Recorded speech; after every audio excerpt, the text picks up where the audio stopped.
Ранее мы уже рассказывали о более чем 100 объектах недвижимости, оформленных на близкое окружение Кубанычбека Конгантиева. Но это лишь верхушка айсберга. В этом выпуске мы раскроем активы, которые годами оставались в тени. Начнем с развлекательного сектора. По нашим данным, Конгантиеву принадлежит сеть компьютерных клубов «Бокс». Запомните эти адреса: Житикашкаева 29, Абая 40, Тыналиева 2/4 и Токтагула 160. Кроме того, на его близкого родственника Каныбека Конгантиева зарегистрирован отель «Конкорд» на улице Чуйкова. Но по-настоящему крупные деньги крутятся в строительном бизнесе. 80% объектов компании «Капстрой» финансируются лично Кубанычбеком Конгантиевым.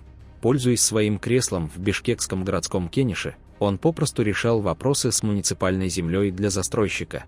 Аналогичная схема и с компанией «Роял». Ее основатель, Мирлан Акжигитов, получал участки через Конгантиева, расплачиваясь долями в элитных домах. Список впечатляет. Квартиры на проспекте Айтматова, бизнес-центр «Роял Тауэр», объекты на Масалиева, Молдобасанова и Крадаринской. Конгантиев везде в доле. И это еще не все.